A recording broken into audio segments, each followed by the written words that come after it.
إن الحمد لله نحمده ونستعينه ونؤمن به ونتوكل عليه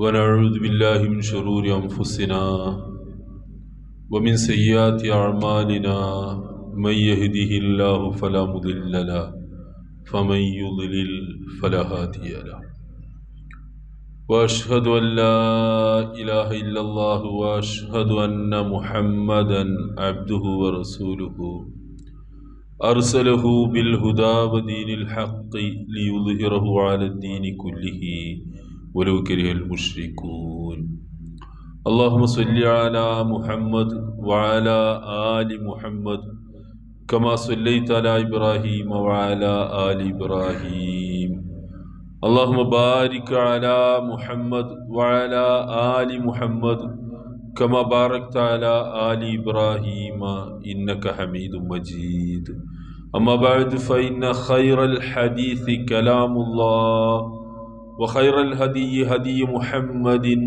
صلى الله عليه وسلم وشر الأمور محدثاتها وكل محدثة بدعة وكل بدعة ضلالة أيها الإخوان والأخوات أوصيكم عباد الله وإياي أولا بتقوى الله أعوذ بالله من الشيطان الرجيم بسم الله الرحمن الرحيم يا أيها الذين آمنوا إذا جاءكم فاسق بنبأ فتبينوا أن تصيبوا قوما بجهالة فتصبحوا على ما فعلتم نادمين. ആദരണീയരായ മുസ്ലിം സഹോദരന്മാരെ, സഹോദരിമാരെ, സർവശക്തനായ അള്ളാഹുവിൻ്റെ വിധി വിലക്കുകൾ ജീവിതത്തിൻ്റെ എല്ലാ മേഖലകളിലും ഓരോരുത്തരുടെയും കഴിവിൻ്റെ പരമാവധി സൂക്ഷിച്ച് ജീവിക്കണേ എന്ന് ആമുഖമായി എല്ലാവരെയും ഓർമ്മിപ്പിക്കുകയാണ്. ആധുനിക ലോകം ജീവിക്കുന്നത് വളരെ വിപുലമായ ആശയവിനിമയ സൗകര്യങ്ങളുള്ള ഒരു കാലത്താണ്. ഏത് കാര്യവും ഏത് വിവരവും നിമിഷ നേരം കൊണ്ട് നിഷ്പ്രയാസം ലോകത്തിൻ്റെ ഏതു ഭാഗത്തും എത്തിക്കാനും ഏതു ഭാഗത്ത് നിന്ന് നേടിയെടുക്കാനും കഴിയുന്ന അത്യധികം വിപുലമായ ശക്തമായ വാർത്താവിനിമയ സൗകര്യങ്ങളുള്ള ഒരു കാലത്താണ് നമ്മൾ ഇന്ന് ജീവിക്കുന്നത്. ഒരു 10-25 ഒക്കെ വർഷങ്ങൾക്ക് മുമ്പ് നമ്മുടെ നാട്ടിൽ നിന്ന് ഒരു വിവരം, അതൊരു കുഗ്രാമത്തിൽ നിന്നാണെങ്കിൽ അതിലേറെ ഒരു വിവരം ഒരു ടൗണിലേക്ക് എത്തിക്കണമെങ്കിൽ എന്തുമാത്രം പ്രയാസങ്ങളായിരുന്നു അന്ന് സഹിച്ചിരുന്നത് എന്ന് അനുഭവിച്ചിരുന്നത് എന്ന് ആ കാലത്തുള്ള ആളുകൾക്കൊക്കെ അറിയാം. അത് ടെലഗ്രാം ചെയ്തും അതിനുവേണ്ടി മണിക്കൂറുകളോളം കാത്തിരുന്നു. അങ്ങനെ അതിൻ്റെ ഒരു ഘട്ടം തന്നെയാണത്.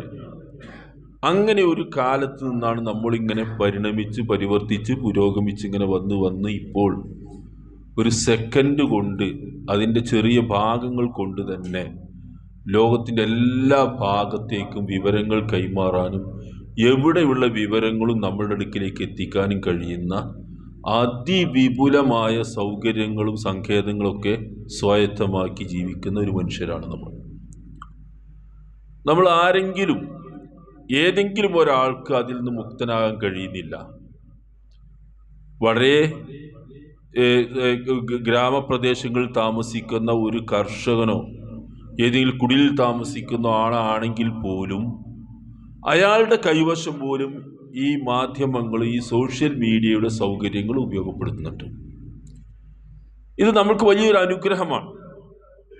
നമ്മളെ സംബന്ധിച്ച് വലിയൊരു അനുഗ്രഹമാണ് ഈ സോഷ്യൽ മീഡിയയുടെ സൗകര്യങ്ങൾ, സാമൂഹിക മാധ്യമങ്ങളുടെ സൗകര്യങ്ങൾ. വളരെ പെട്ടെന്ന് കാര്യങ്ങളൊക്കെ നടത്തി കൊണ്ടുപോകാൻ കഴിയും. നമ്മൾ വിചാരിക്കുന്നത് ജീവിതം വളരെ എളുപ്പമായി മാറുകയാണ് എന്നാണ് നമ്മൾ വിചാരിക്കുന്നതിനെ സംബന്ധിച്ച്. അത് രണ്ടു പക്ഷവും ഉണ്ടാവാം. എളുപ്പമെന്ന് പറയുന്നവരുണ്ട്, അതുകൊണ്ട് കൂടുതൽ ബുദ്ധിമുട്ടുണ്ടായി എന്ന് പറയുന്നവരുണ്ട്. നമ്മൾ ആ സാങ്കേതികത്തല്ല പറയുന്നത്. അത്രയധികം വൈപുല്യം സൗകര്യങ്ങളുടെ കാര്യത്തിൽ നമ്മൾക്ക് ഇന്നിങ്ങനെ വന്നു കഴിഞ്ഞിരിക്കുന്നു എന്നാണ് സൂചിപ്പിക്കുന്നത്. ഇതുവഴി നമ്മൾ ഉപയോഗിക്കുന്ന ഒരുപാട് സൗകര്യങ്ങൾ നോക്കൂ നിങ്ങൾ. നമുക്ക് എന്ത് വിവരവും നമ്മൾക്ക് നേടാം, കൊടുക്കാം. വിശുദ്ധ ഖുർആൻ ഒരാൾക്ക് പഠിക്കണമെന്ന് തീരുമാനിച്ചാൽ നമുക്ക് നമ്മളെ സംബന്ധിച്ച് പ്രധാനപ്പെട്ട ഒരു കാര്യമാണല്ലോ. അതിനുള്ള എല്ലാ സൗകര്യങ്ങളും ഈ മീഡിയയുടെ സംവിധാനം ഉപയോഗിച്ച് ഒരു മൊബൈലും നെറ്റ് സംവിധാനവും ഉണ്ടെങ്കിൽ അയാൾക്ക് ഇന്ന് പഠിക്കാം. ഇസ്ലാമികമായി ഏതെങ്കിലും ഒരു വിവരം അയാൾക്ക് കിട്ടണമെന്നുണ്ടെങ്കിൽ അതൊക്കെ അയാൾക്ക് വളരെ സെക്കൻഡ് കൊണ്ട് കിട്ടും. അത് പഠിക്കാൻ വലിയ ഗ്രന്ഥങ്ങൾ ഇന്ന് പരതേണ്ടതില്ല. പഴയ കാലത്ത് ലൈബ്രറികൾ തപ്പിത്തടഞ്ഞുണ്ടാക്കി ഇങ്ങനെ പരതി നോക്കി പഠിക്കേണ്ട ആവശ്യമില്ല. നമുക്കുള്ള ആ ഭാഗങ്ങൾ മാത്രം അടിച്ചു നോക്കി ഇങ്ങോട്ട് മുന്നിലേക്ക് ഇങ്ങനെ സ്ക്രീനിൽ നമ്മളുടെ മോണിറ്ററിൽ ഇങ്ങനെ മുന്നോട്ട് വരുന്ന സൗകര്യങ്ങളുള്ള ഒരു കാലത്ത് നിങ്ങൾ ആലോചിച്ച് നോക്കി എന്തുമാത്രം സൗകര്യങ്ങളാണ് നമ്മൾ ഈ വിഷയത്തിൽ അനുഭവിക്കുന്നത്. നമ്മുടെ ജീവിതത്തിൻ്റെ, നമ്മുടെ ശരീരത്തിൻ്റെ ഒരു അവയവം പോലെ മാറ്റിവെക്കാൻ കഴിയാത്ത, മറന്നു പോകാൻ പറ്റാത്ത വിധത്തിൽ ശരീരത്തിൻ്റെ ഒരു അവയവം പോലെ നമ്മുടെ കയ്യിൽ ഒരു മൊബൈലും ഒരു നെറ്റ് കണക്ഷനും കൂടെ കൊണ്ട് നടക്കുകയാണ് നമ്മൾ എവിടെ ഉണ്ടെങ്കിലും നമുക്ക് വീട്ടിലേക്കുള്ള വിവരങ്ങൾ അറിയാൻ എത്തിക്കാം. ഇങ്ങനെ എല്ലാ സൗകര്യങ്ങളും, പറഞ്ഞാൽ തീരാത്ത സൗകര്യങ്ങളോട് കൂടിയാണ് മനുഷ്യൻ ജീവിക്കുന്നത്. അതോടൊപ്പം തന്നെ ഈ സോഷ്യൽ മീഡിയ നമ്മളെ ഈ ലൈഫ് സ്റ്റൈൽ, ജീവിത രീതിയെ സ്വാധീനിക്കുന്നു. നമ്മുടെ ഭക്ഷണം നമുക്ക്, നമ്മുടെ ഭക്ഷണം അങ്ങനെ നീതിക്കുന്നുണ്ട്. വസ്ത്രം, പാർപ്പിടം, നമ്മുടെ ചിന്തകളെ ഒക്കെയും അത് നിയന്ത്രിക്കുന്നു. എല്ലാറ്റിനെയും, നമ്മുടെ എല്ലാ കാര്യങ്ങളെയും അത് നിയന്ത്രിക്കുന്നു. ഇതൊരു വലിയ അനുഗ്രഹവും സൗകര്യവും അതിൻ്റെതായ പ്രശ്നങ്ങളും ഉണ്ടാവും. നമ്മൾ മനസ്സിലാക്കേണ്ട ഒരു കാര്യം, ഏതൊരു സംവിധാനം മനുഷ്യൻ ആവിഷ്കരിച്ചാലും അതിൻ്റെ ഗുണപരമായ ഒരുപാട് ഭാഗങ്ങളുണ്ടാവും. അതേപോലെ അത് ദുരുപയോഗം ചെയ്യാൻ ഉദ്ദേശിക്കുന്ന ആളുകൾക്ക് ഇഷ്ടം പോലെ ദുരുപയോഗം ചെയ്യാവുന്ന ഇങ്ങനെ ഭാഗവും അതിനുണ്ടാവും. നമ്മളേത് തിരഞ്ഞെടുക്കുന്നു എന്നുള്ളത് നമ്മുടെ ഇഷ്ടമാണ്. അതിനനുസരിച്ച് നന്മയും തിന്മയും ഒക്കെ അങ്ങോട്ടും ഇങ്ങോട്ടും തിരഞ്ഞെടുക്കാനും ഒക്കെയുള്ള സൗകര്യങ്ങൾ ഉണ്ടാവും. പക്ഷെ ഇവിടെ വിശ്വാസികൾ എന്ന നിലക്ക് നമ്മളൊക്കെ അതിൻ്റെ ആളുകളാണ്. ഈമാനും ദീനും ഒക്കെ പറയുകയും അതാണ് നമ്മുടെ മുഖ്യ വിഷയവും. അതനുസരിച്ച് നമ്മൾക്ക് ഈ വസ്തുവുമായി ബന്ധപ്പെട്ട്, ഈ മീഡിയയും ഈ സംവിധാനവും ഒക്കെ ആയിട്ട് ബന്ധപ്പെട്ട് ഒരു ഇസ്ലാമിക സംസ്കാരം രൂപപ്പെടേണ്ടതുണ്ട്. ഒരു ഇസ്ലാമിക സംസ്കാരം ആ ഭാഗത്ത് നമ്മൾക്ക് രൂപപ്പെടേണ്ടതുണ്ട്. നമ്മൾക്ക് ഇത് കൈവശമുണ്ട് എന്നതിന്റെ പേരിൽ വളരെ സ്വതന്ത്രമായി വിനിമയം നടത്താൻ പറ്റില്ല. ഒരു ഇസ്ലാമിക സംസ്കാരം ഈ സോഷ്യൽ മീഡിയയിൽ വളർന്നു വരേണ്ടതുണ്ട്. നമ്മളെ സംബന്ധിച്ച് പ്രത്യേകിച്ചും ആ സംസ്കാരം നമ്മൾ സൂക്ഷിച്ചേ പറ്റൂ. നിങ്ങൾ ശ്രദ്ധിച്ചു നോക്കിയിട്ടില്ലേ, നമ്മുടെ മൊബൈലിൽ വരുന്ന, സോഷ്യൽ മീഡിയയിൽ വരുന്ന ഒരു വാർത്ത തനി കളവായിരിക്കാം, ആരെങ്കിലും ബോധപൂർവം പടച്ചു വിട്ടതാകാം. ഇതൊന്നും പരിശോധിക്കാതെ വിശ്വസിക്കുന്ന വളരെ ശുദ്ധഗതിക്കാരായ സാധുജനങ്ങളുണ്ട്, സാധു മനുഷ്യന്മാരുണ്ട്. വളരെ സമർത്ഥമായ ആളുകളെ പറ്റിക്കണമെന്ന് ബോധപൂർവം വിചാരിച്ചുകൊണ്ട് തന്നെ ഇത്തരം കാര്യങ്ങൾ പടച്ചു വിടുന്നവരുമുണ്ട്. രണ്ടും ഈ രംഗത്തുണ്ട്. ബോധപൂർവം ആളുകളെ ചതിക്കണമെന്നും ചതിക്കുഴിയിൽ ചാടിക്കണമെന്നും വിചാരിക്കുന്ന കപടന്മാരും കള്ളത്തരക്കാരുമായ ആളുകൾ ഒരു ഭാഗത്ത് ഇത് ഉപയോഗിക്കുന്നുണ്ട്. അതൊക്കെ നേരാണെന്ന് വിചാരിക്കുന്ന, അതിന്റെ വകതിരിച്ചറിയാൻ കഴിയാത്ത സാധുക്കളായ ആളുകൾ അവരിതിൽ പെട്ടുപോകുന്നുമുണ്ട്. നോക്കി, ഇത് രണ്ടും നമ്മൾ അനുഭവിക്കുന്നതാണ്. എന്താണ് ഇവിടെ നമ്മൾ സൂക്ഷിക്കേണ്ട ഒരു മര്യാദ? ഇവിടെ ഇസ്ലാമികമായിട്ട് നമ്മൾ സൂക്ഷിക്കേണ്ട ഒരു മര്യാദ, ഏത് കാര്യത്തിനും ഖുർആൻ പറഞ്ഞതുപോലെ യാ അയ്യുഹല്ലദീന ആമനൂ, സത്യവിശ്വാസികളെ, ഇദാ ജാഅക്കും ഫാസിഖും ബിനബഇൻ, ഒരു ദുർമാർഗിയായ മനുഷ്യൻ ഒരു വാർത്ത നിങ്ങളുടെ അടുക്കിലേക്ക് കൊണ്ടുവന്നാൽ ഫതബയ്യനൂ, നിങ്ങൾ അത് ചെകഞ്ഞ് പരിശോധിക്കണമെന്നാണ്. ഇതാണ് ഇതിന്റെ നിയമം. അത് നമ്മൾ സംസാരിക്കുമ്പോഴോ പരസ്പരം ആശയവിനിമയം നടത്തുമ്പോഴോ അല്ല. ഇത് അതിനേക്കാൾ ശക്തമാണ് നമ്മുടെ കയ്യിലുള്ള ഈ ആയുധം, ഈ ഉപകരണം. ഏത് വാർത്ത വന്നാലും ഫതബയ്യനൂ, നിങ്ങളത് ചെകഞ്ഞ് അന്വേഷിച്ച് പഠിക്കണം.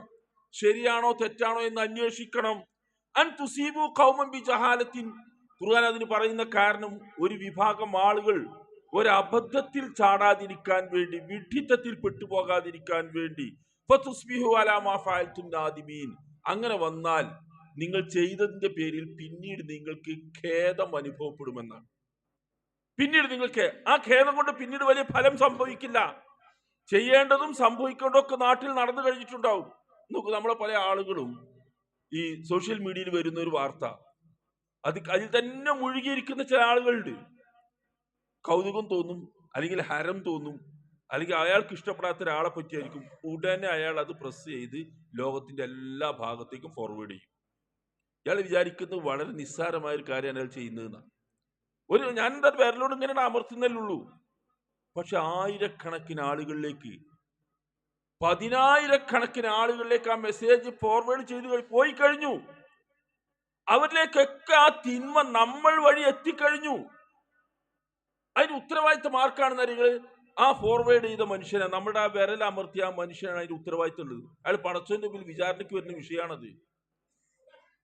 നിങ്ങൾ ആലോചിച്ച് നോക്കി ഇതിന്റെ ഗൗരവം. ഇപ്പൊ നമ്മൾ സാധാരണ ആളുകളുമായിട്ട് പരദൂഷണം പറയുന്നവരും ഗീബത്ത് പറയുന്നവരൊക്കെ ഉണ്ടോ? നമ്മളൊക്കെ കുറെ പറയും അങ്ങോട്ടും ഇങ്ങോട്ടും ഒക്കെ.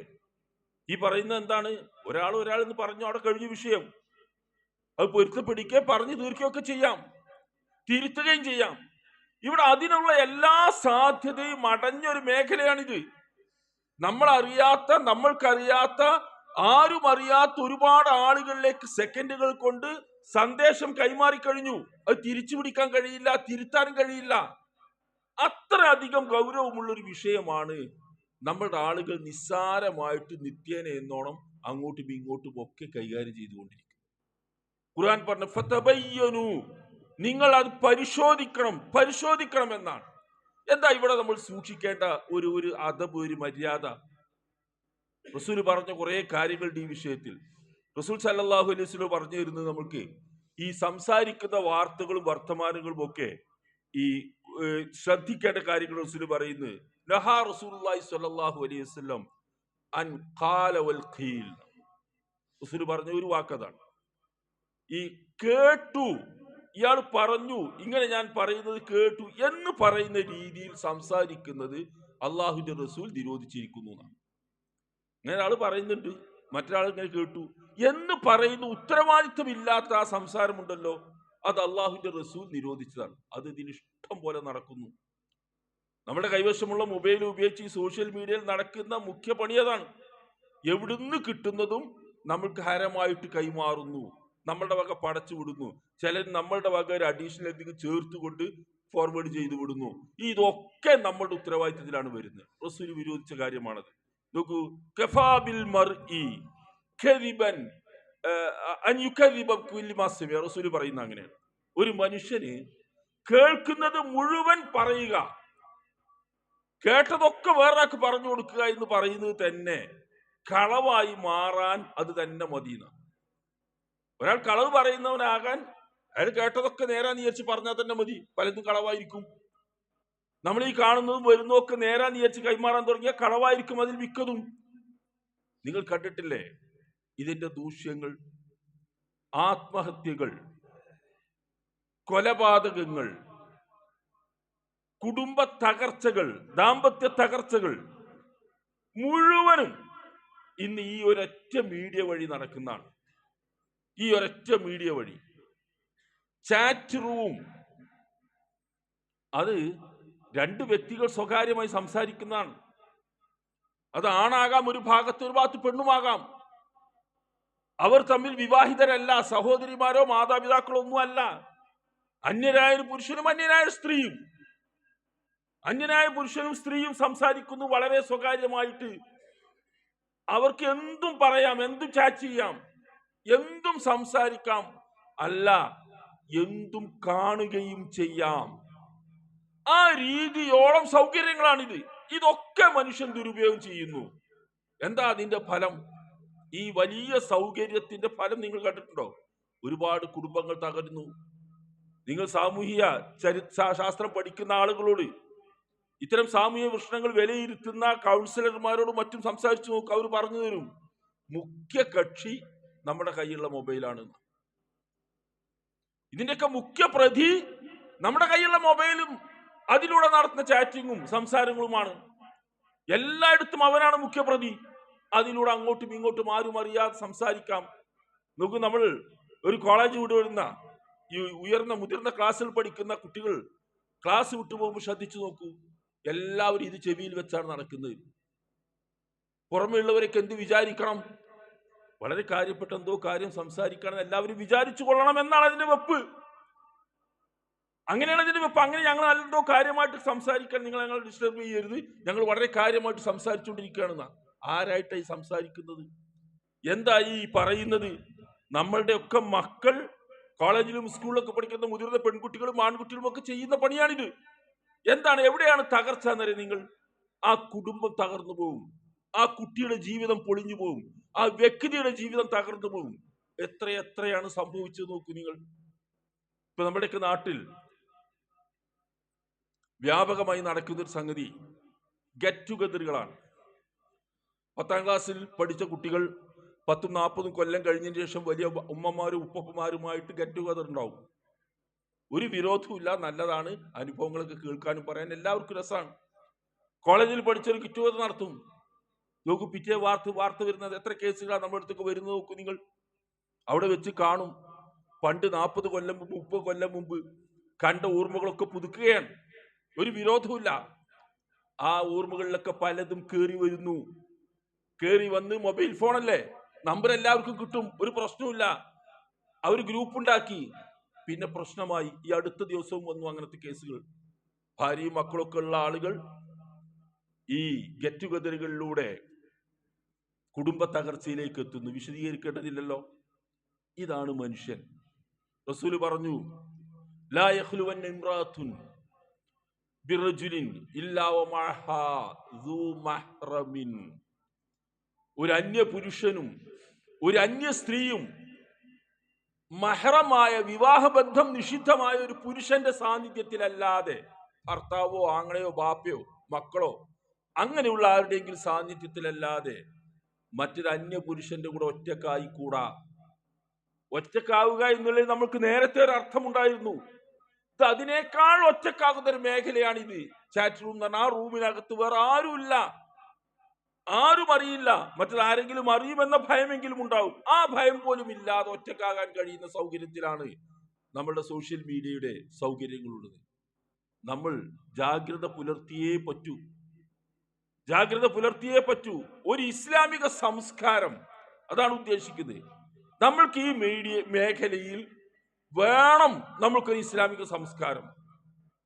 ഒരു ഇസ്ലാമിക സംസ്കാരം അവിടെയൊക്കെ കൊണ്ടുവരണം. അപ്പോഴാണ് ഉണ്ടാകുന്നത്.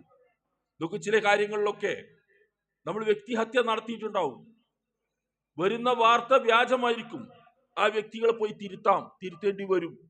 പക്ഷെ ഇതിൽ സാധിക്കോ? ചില നേതാക്കന്മാരെ സംബന്ധിച്ച് നമ്മൾക്കറിയാം, ഒരുപാട് തലങ്ങളിൽ നേതാക്കന്മാർ രാഷ്ട്രീയ രംഗത്തുണ്ട്, സാമൂഹിക രംഗത്തുണ്ട്, മതരംഗത്തുണ്ട്. പല തലങ്ങളിലൊക്കെ നേതൃത്വം നടക്കുന്ന ആളുകളുണ്ട്. മാന്യന്മാരായ കുറെ മനുഷ്യന്മാരുണ്ട്.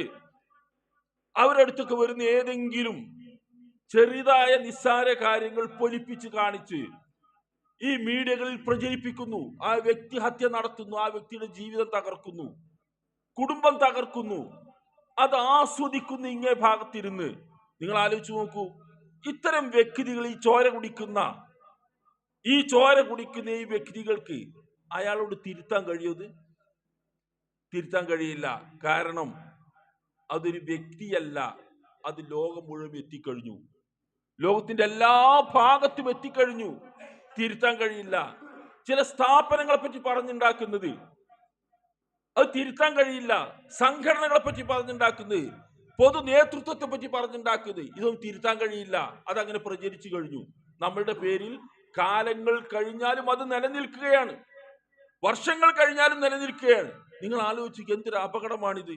ഏറ്റവും സൗകര്യമുള്ള ഒരു മീഡിയയുടെ സംവിധാനമാണ് നമ്മൾ അതിന്റെ നേരെ എതിർഭാഗത്ത് ഉപയോഗിച്ച് പരലോകത്ത് നരകം വാങ്ങുന്ന അവസ്ഥ ഉണ്ടാകുന്നത്. നല്ല ശ്രദ്ധ പുലർത്തിയിട്ടില്ലെങ്കിൽ നമ്മളുടെ ജീവിതം നഷ്ടമായി പോകും.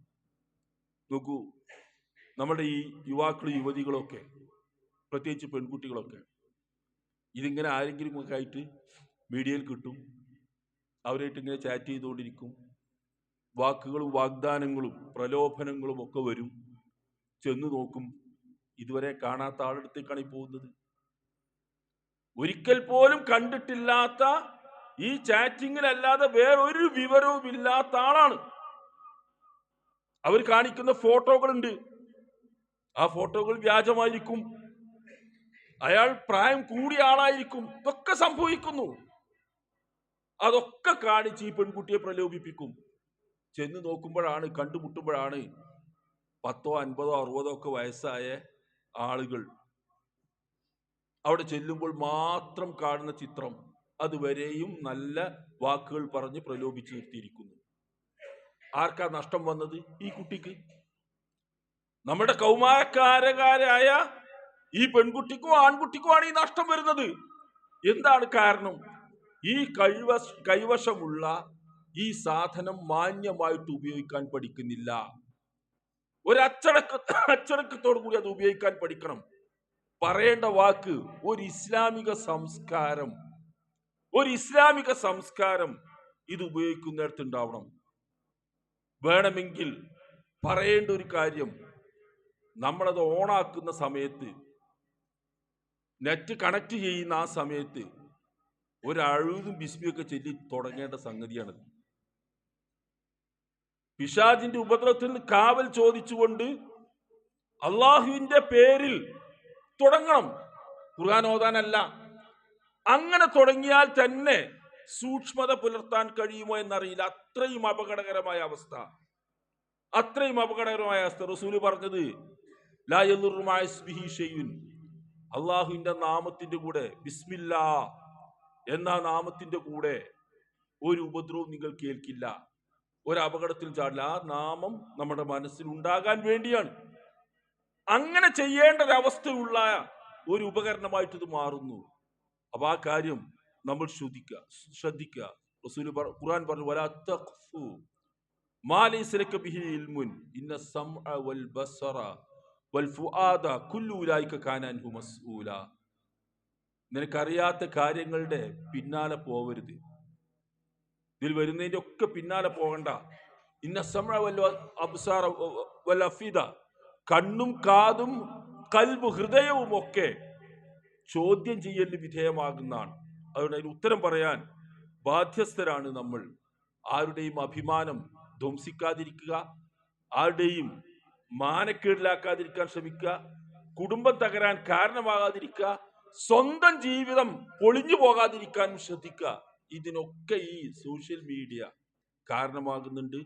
വളരെ വളരെ സൗകര്യങ്ങളുള്ള ഈ ഉപകരണം ഒരുപാട് നന്മകൾ നിമിഷ നേരം കൊണ്ട് വിവരങ്ങൾ നേടിയെടുക്കാൻ കഴിയുന്ന, സംശയങ്ങൾ ഉന്നയിച്ചാൽ അപ്പം മറുപടി കിട്ടുന്ന പല സംവിധാനങ്ങളുമുള്ള ഈ കാര്യം, ഒരുപാട് ആളുകൾ ഖുർആൻ പഠിക്കുന്ന, ഒരുപാട് ആളുകൾ ഖുർആൻ ക്ലാസുകൾ നിരന്തരം കേട്ടുകൊണ്ടിരിക്കുന്ന, ഒരുപാട് ആളുകൾ ഖുർആൻ ഓതാൻ പഠിച്ചുകൊണ്ടിരിക്കുന്ന, ഇസ്ലാമിക വിജ്ഞാനം വീട്ടിനകത്തേക്ക് എവിടെയും പോകാതെ അടുക്കളയിലേക്ക് എത്തിച്ചു തരുന്ന ഈ ഉപകരണം, അതിനൊക്കെ ഉപയോഗിക്കുന്ന അതേ സാധനം തന്നെയാണ് നമ്മൾ ഇങ്ങനെയൊക്കെ ദുരുപയോഗം ചെയ്ത് ജീവിതം തകർക്കുന്നു. നമ്മൾക്ക് ഏത് വേണം എന്നുള്ളത് തീരുമാനിക്കേണ്ടത് നമ്മളാണ്. വളരെ ഗൗരവമായിട്ട് ഈ വിഷയത്തെ മനസ്സിലാക്കുക. അള്ളാഹുവോടുള്ള ഒരു പ്രാർത്ഥനയോട് കൂടി മാത്രം അത് തുറന്ന് കളിക്കാൻ നമ്മൾ ശ്രമിക്കുക. സർവശക്തൻ അനുഗ്രഹിക്കുമാറാവട്ടെ.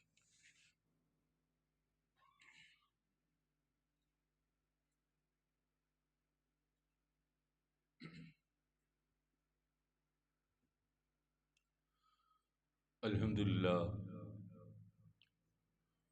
വസ്സലാത്തു വസ്സലാമു അലാ റസൂലില്ലാ വഅലാ ആലിഹി വസഹ്ബിഹി അജ്മഈൻ. ഇത്തഖുല്ലാഹ ഇബാദല്ലാഹ്.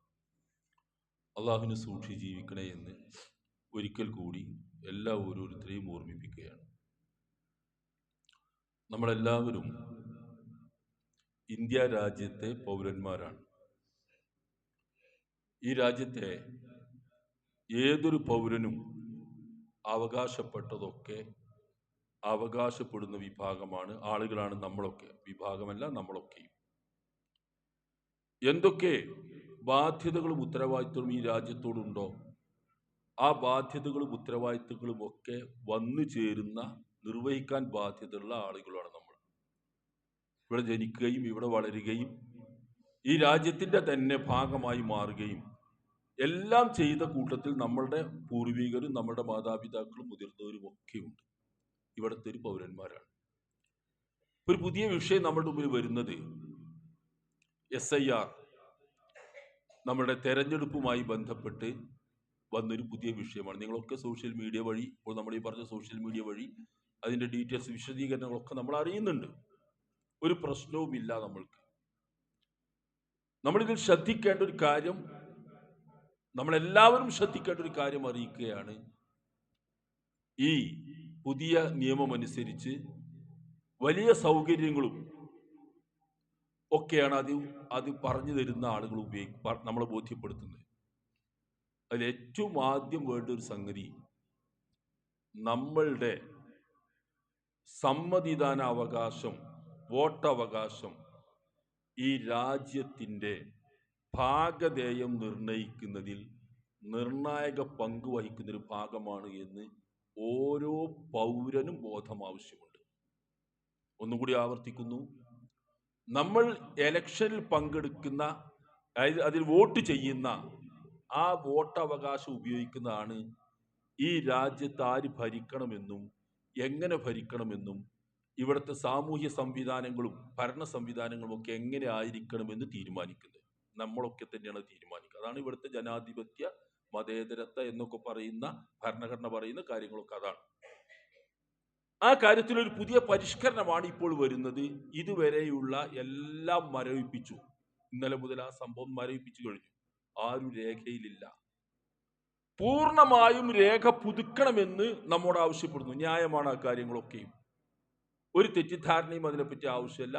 എല്ലാ യോഗ്യതകളുള്ള എല്ലാവർക്കും ഈ ഇതിൽ വോട്ടവകാശം കിട്ടും. അതിന് നമ്മൾക്ക് ചെയ്യാൻ കഴിയുന്നതൊക്കെയും, നമ്മുടെ വീടുകളിലേക്ക് വരുമ്പോൾ നമ്മൾ എന്താണോ അതിൽ പങ്കാളിത്തം വഹിക്കേണ്ടത്, നമ്മളെയും നമ്മളുടെ മക്കളെയും ഒക്കെ വോട്ടവകാശമുള്ളവരാക്കി മാറ്റിയെടുക്കുക എന്നുള്ളത് ഇപ്പോഴത്തെ ഒരു പ്രത്യേക സാഹചര്യത്തിൽ വളരെ അനിവാര്യമായൊരു കാര്യമാണ്. ചില രാഷ്ട്രീയ നിരീക്ഷകന്മാരൊക്കെ വിലയിരുത്തുന്നത് പോലെ, നമ്മൾക്കറിയില്ല, വിലയിരുത്തുന്നത് പോലെ ആ വോട്ടവകാശത്തിൻ്റെ പരിധിയിലേക്ക് നമ്മൾ വരുന്നില്ലെങ്കിൽ, ആ ലിസ്റ്റിൽ നമ്മൾ അകപ്പെടുന്നില്ലെങ്കിൽ, അത് ഭാവിയിൽ ചിലപ്പോൾ നമ്മുടെ പൗരത്വത്തെ തന്നെ ചോദ്യം ചെയ്യാൻ കാരണമായേക്കാവുന്ന സാഹചര്യം പോലും ഉണ്ട് എന്ന് വിലയിരുത്തപ്പെടുന്നു. എന്തായിരുന്നാലും നമ്മൾ ഇവിടുത്തെ പൗരന്മാരാണെന്ന നിലക്ക് ഉദാസീനമായിട്ടുണ്ടെങ്കിൽ വോട്ട് ചെയ്യാം എന്നിടത്ത് നിന്ന് മാറിയിട്ട് ഞാൻ ഒരു വോട്ടറാണ്, സമ്മതിദാനാവകാശമുള്ളവനാണ് എന്ന് ഉറപ്പുവരുത്താൻ എല്ലാവർക്കും അവനവൻ്റെ മേഖലയിൽ നിന്ന് ചെയ്യാവുന്നതൊക്കെ ചെയ്യണം. അത് അറിഞ്ഞില്ല കേട്ടില്ല എന്നൊരു കുട്ടിയും പറയാൻ പാടില്ല. എല്ലാ ആളുകളും അതങ്ങനെ തന്നെയാണ് ചെയ്യേണ്ടത്. ആ കാര്യം സാന്ദർഭികമായിട്ട് ഓർമ്മിപ്പിക്കുന്നു. നമ്മളുടെ ഈ രാജ്യത്ത് വളരെ മാന്യമായും അന്തസ്സായിട്ടും ഒക്കെ ജീവിച്ചു പോകാനുള്ള ആഗ്രഹം നമ്മൾക്കുണ്ട്, എല്ലാവർക്കുമുണ്ട്. ആ സൗഹാർദ്ദവും സ്നേഹവും ഒക്കെ നിലനിർത്തി ഈ രാജ്യത്തിൻ്റെ നന്മക്ക്, പുരോഗതിക്കൊക്കെ വേണ്ടി പ്രവർത്തിക്കുന്നവരാണ് നമ്മൾ. ആ പ്രവർത്തനമൊക്കെ നല്ല നിലക്ക് മുന്നോട്ട് പോകാൻ, അള്ളാഹു നല്ല രീതിയിൽ ഇവിടെ ജീവിച്ചു പോകാൻ നമ്മൾക്കൊക്കെ തൗഫീക്ക് ചെയ്ത് അനുഗ്രഹിക്കുമാറാവട്ടെ. അല്ലാഹു മഗ്ഫിറിൽ മുഅ്മിനീന വൽ മുഅ്മിനാത്ത് വൽ മുസ്ലിമീന വൽ മുസ്ലിമാത്ത് ഇന്നക മുജീബു ദഅവാതി യാ ഖാദിൽ ഹാജാത്ത്. اللهم أعز الإسلام والمسلمين، اللهم أعز الإسلام والمسلمين، اللهم أعز الإسلام والمسلمين. ربنا لا تزغ قلوبنا